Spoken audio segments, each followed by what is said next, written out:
Today we are talking about this fully restored 1971 Fender Rhodes 73 stage piano. This one's sitting right behind me. Why do I have this piano? Well, every proper studio needs a proper piano. So when the pros come into play, you've got something set up and ready to go. Not only that, but I love the sound of a Fender Rhodes for my projects, and it can really fit in almost anywhere. And besides, it's an iconic piano. It's the sound of the 70s. You go back to Stevie Wonder, you've got Billy Preston playing with the Beatles, you've got Chick Corea playing with Miles Davis. You get into my favorites, George Duke playing with Frank Zappa, and then, of course, Donald Fagen playing with Steely Dan. The way I acquired this particular piano was from a great friend of mine and bandmate at the time. He was a drummer in my band, but a great pianist. And he had a friend that had this piano and was getting rid of it. They were going to put it on the sidewalk and let somebody take it away, or just throw it away or give it away. So they knew he played piano and they asked him if he wanted it. He said yes, and so it walked into the studio. It's been here probably about 18 years or so. And those first 4 or 5 years, it was operational. And we were able to use it to write music and pick out keys and write licks and all that type of thing. But once the bridle straps broke, it made it unusable. And we decided that, this thing is a boat anchor and it takes up a lot of real estate in the room, which was valuable at the time. And so we decided to package it up and store it here in the studio, which we did for about, the past 10, 12 years. But again, it was in great condition. It just needed some TLC, just some love, somebody to pay attention to it. It came back into the forefront of my mind when we started to do the way back sessions, and knowing that I needed to have a proper working piano in the studio set up and ready to go at all times, and knowing that I had a vintage Fender Rhodes that I recalled being in good condition, decided to pull it out and start tearing into the research and figure out if it was something that I could tackle, that I could help restore, or what it would take to restore. In that research, I found a company called Vintage Vibe. They're out of New Jersey. Wealth of information, great videos, great knowledge, and great restoration pieces. Besides, they're really nice guys and they answer the phone. So with all of that, I decided that it was something that I could tackle. Now, besides Vintage Vibe, the other component of me feeling that I could handle the restoration of this kind of gets into the history of the piano. And this piano is an analog mechanical piano. Works just like a piano.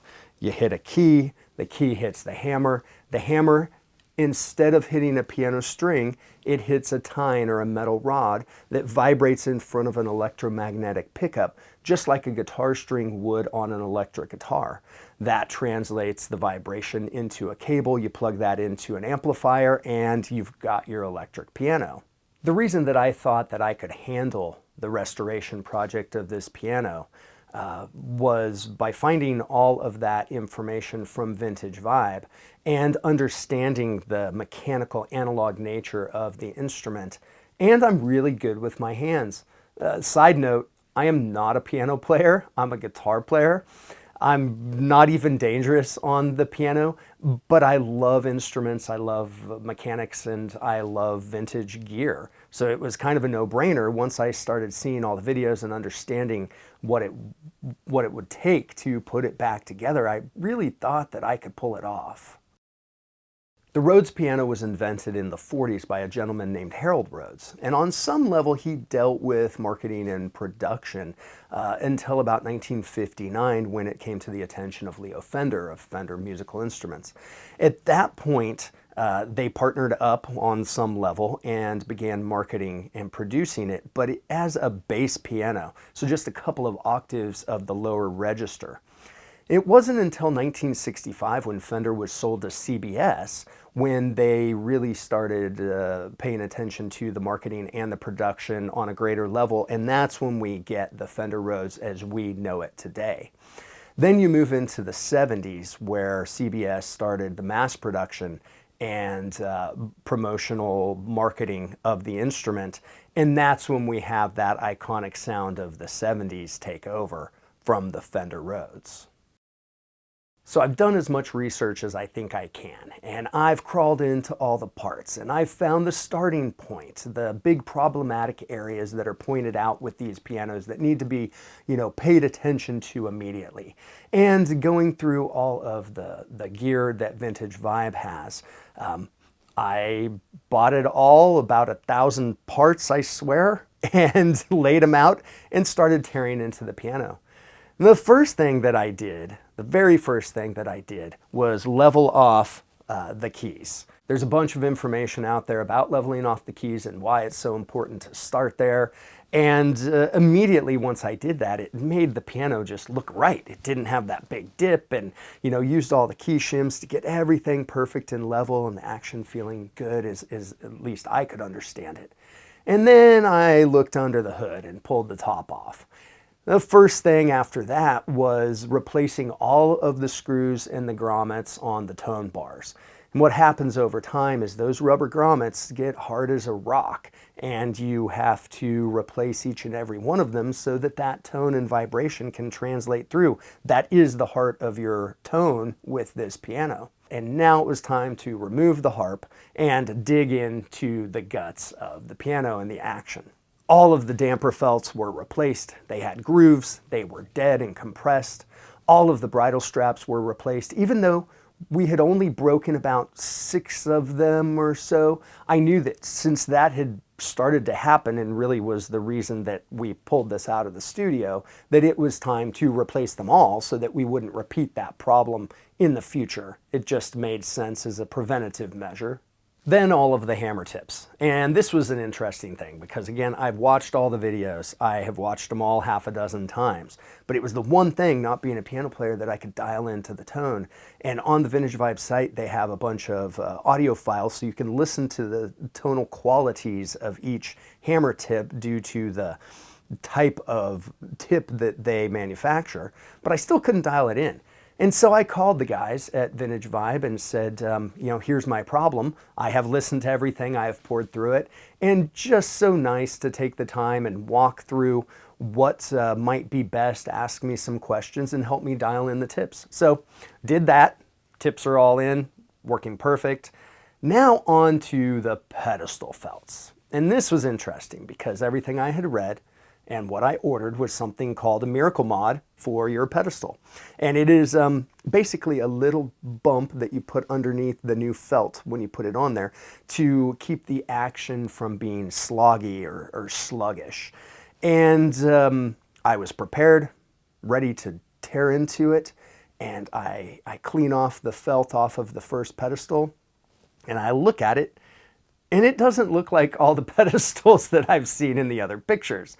Most all the other pedestals I see are square rectangles, and this one had a slight curve in it.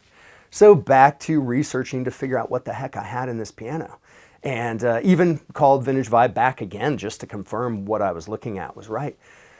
It turns out that from 1970 to 71, and not exactly beginning at 70 and ending at 71, but during those 2 years in there, they used something called a Marcel pedestal. And the Marcel pedestal has this slight curve to it.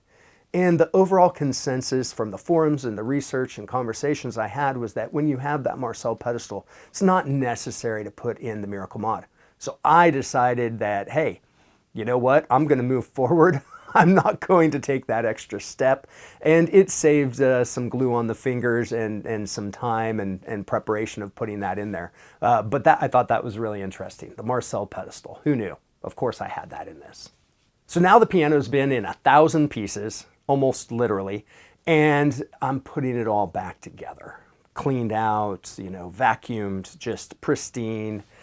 And it's time to deal with the voicing and tuning of the piano. And I don't care how many videos I watched and how much I really thought that I understood the tuning and voicing of the piano. When it came time to do it, it was definitely a challenge. The tuning was fine. I understand what that is. I understand how to do it. I understand what it means. I know what it sounds like. obviously plugged into a digital tuner, so we're dealing with the real tuning, but it was the voicing component that is just a different animal. And so you are adjusting these tines back and forth in relation to the pickup. At the same time, you are adjusting that pickup back and forth to deal with the volume that each key is going to have. And this voicing with this vibration, well, it changes everything in relationship to where the dampers are and how the keys are going to react. But it is that heart of the piano, that soul that makes it sound the way you want it to, whether it's going to bark more or whether it's going to be more smooth and supple. So really, it is something that takes a lot of time, and so I spent a lot of time working on the voicing. And when I thought I got it dialed in, I called my buddy Adam Roach, who I got the piano from, had him come in and take a test drive.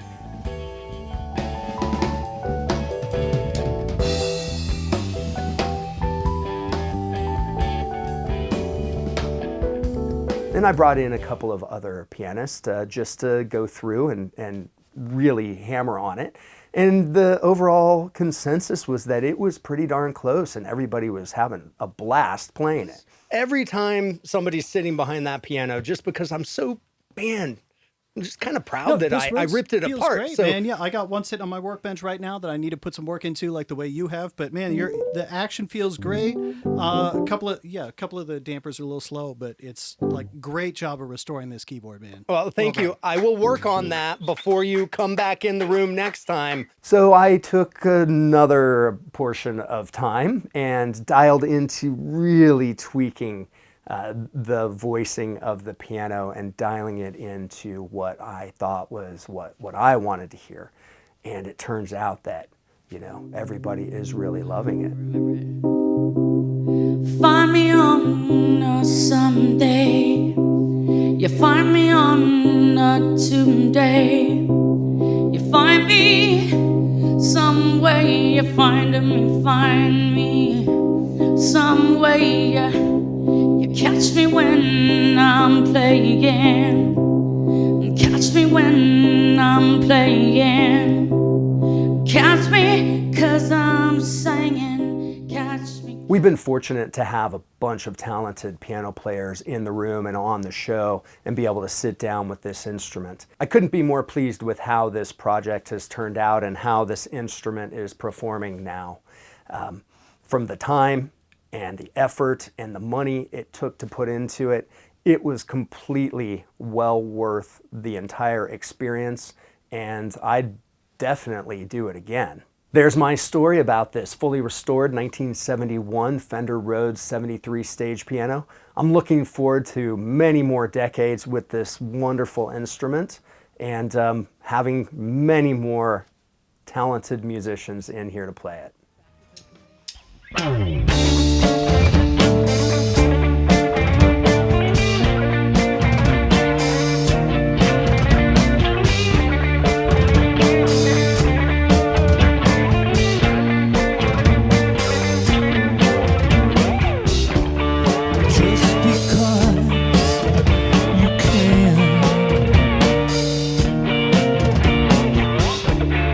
Doesn't mean that you should. Watch the water evaporate.